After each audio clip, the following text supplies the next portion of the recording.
Okay, look, I know I said that I was going to concentrate more on doing videos about photography and improving photography, but rather than gear. But I, I've just got to do a video about the Z8. I've just got to do it. I've had this now for about 2.5 weeks. I've now done 2 engagement shoots, 3 weddings, 2 boudoir shoots, and 1,000,000 pictures of my cat. And yesterday at the wedding, I believe, I found the perfect setup for me as a wedding photographer, which means that this camera, this Z8, is the simplest camera I've ever taken to a wedding. The simplest camera ever to use at a wedding. It's not the simplest camera ever to take to a wedding, but the way I use it is now just so simple. It's just unreal. Let me explain. And we're talking mainly about focusing. The issue I've had ever since I started doing weddings, which is actually 10 years ago now, it's been focusing. You can fix exposure if it's off a bit in Lightroom, the white balance, you can fix that. You can crop in that. You can fix almost everything, but you can't fix a photo that's out of focus. Okay, I know we've got AI now and maybe you can, but that's not something I want to get involved in. I want to get photos that are in focus. And ever since the early days with the D700, now D600 and then the D750 and blah, blah, blah, blah, it's always been about getting the right photo. The first hurdle has always been getting it in focus. After that, in my head, it's always been the light, shadow, composition, moment, expression and emotion and all that kind of stuff. But it's always, the challenge has always been to get the thing in focus. Otherwise, it's a completely unusable photo. So that's back in the early days again when I started. It was about using the D-pad to move the focus point around. And then we got on to a point, I think probably with the D750, where the auto area started to be occasionally useful. It would occasionally pick out faces and that, but you couldn't rely on it 100%. So it was mainly using D9 and moving it around the focus area, which wasn't very big, remember, it's not the full screen.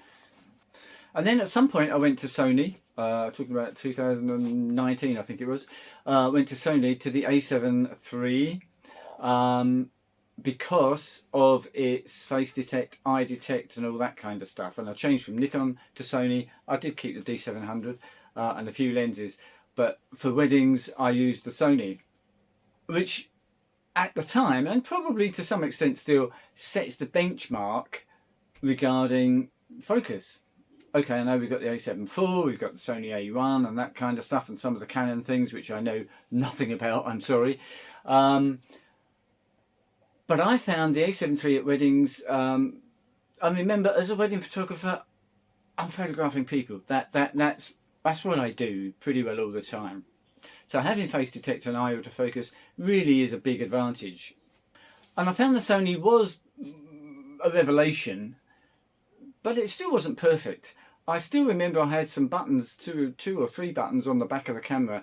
You've got the back button focus and 1 or 2 other buttons there that I set up so that if it didn't recognise a face, or it didn't follow them across the screen or whatever, I could hit another button and that would switch to a different type of focus, sort of single point or something like that. I can't remember now.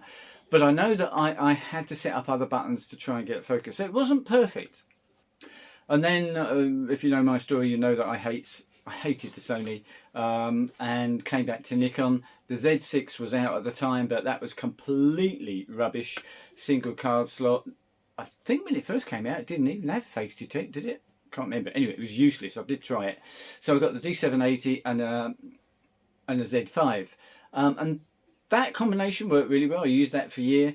I didn't find the face detect on the Z5 to be much of an advantage over the D780, because the D780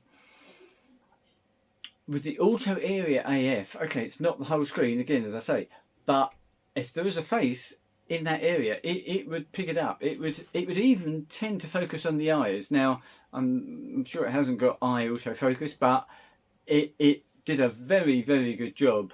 Made my life a lot easier, and I've still got the D780 in my box there, and I know that if I point that at the person, hit back button focus, it's going to focus, at the very least it's going to focus on their face, and it'll be accurate. And if they move backwards and forwards, it will stay with them, it will track them. It's a really good camera. I love the D780, especially with the back screen. If you want the mirrorless camera, you've got the back screen, you've got the Z6 in the back screen. Brilliant. So the D780 and the Z5 for that year were kind of equal. I didn't find the Z5, as I say, I didn't find the face detect that brilliant. It was okay, it kind of worked, but it wasn't brilliant. Then I got the Z6 II, and yeah, that was better. It was better, but it's still a long way off perfect. And the way I used the Z6 II, and still do now, because it's the best way I found of using it, and I'm sorry it's gone a bit dark, the sun's completely gone in. And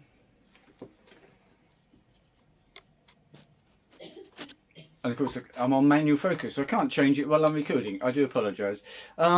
Is I have the I have wide area, so the whole screen. I have face detector on. If there's someone in there, I can't really show you. I'm not going to bother with that.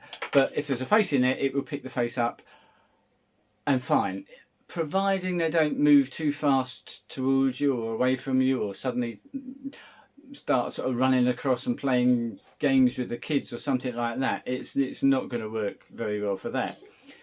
If there's 2 or 3 faces, it could well pick up the wrong face. So I've then got one button, the function 1 button set up to bring up the box in the middle. That box in the middle, I can then, using back button, I can lock that onto someone, and it will track them across the frame, and I can recompose and I can get the shot. Problem. That tracking box it's not 3D. If they're moving backwards or forwards anything more than a really slow shuffle, it's not going to keep them in focus very well.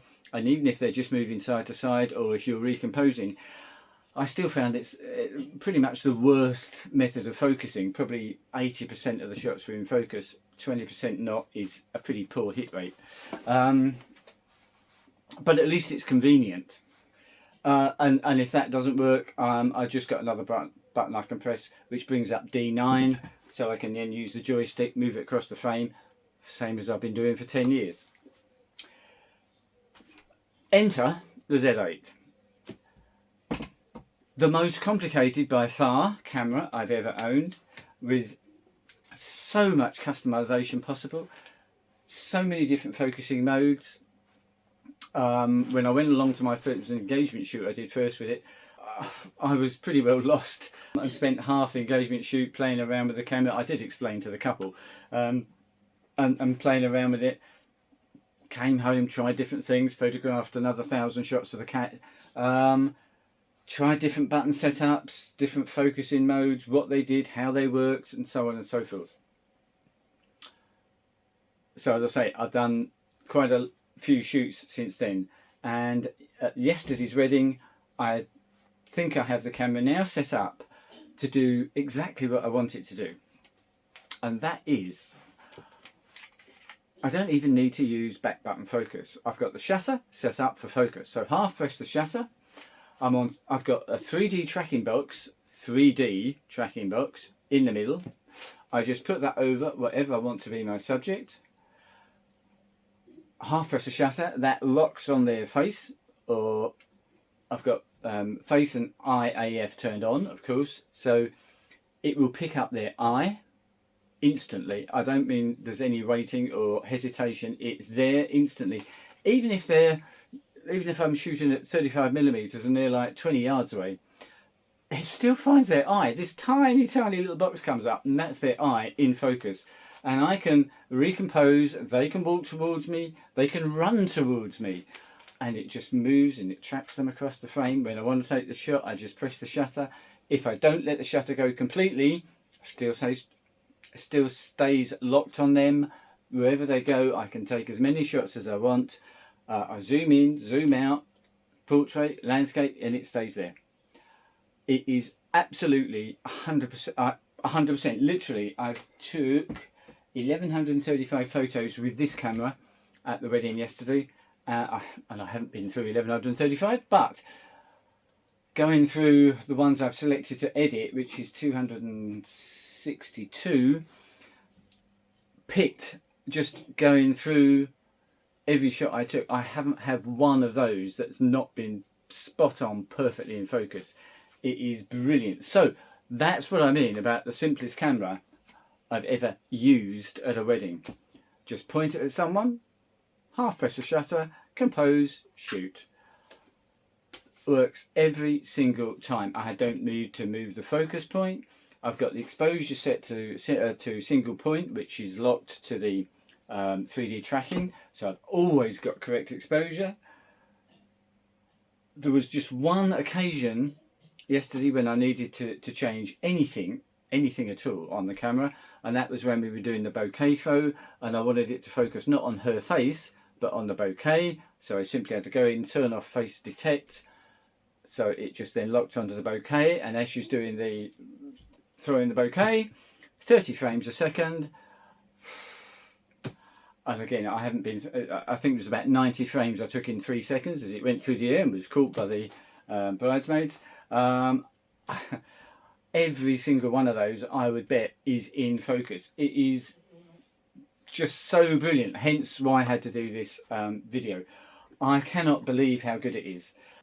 And if you're not into photographing people, but photographing birds or action or whatever, this camera is just the right tool for the job. It really is, as I say. And from now on, I've got all the buttons set up as I want them. I've turned off back button focus for the first time in my life. Back button focus I've actually set to give a completely different focusing area. That just does wide area without people on there. But and I could have probably used that for the bouquet throw, but I just wanted to make sure I got it absolutely perfect, so use 3D tracking. But as I say, at the wedding, just point, shoot, done, simple.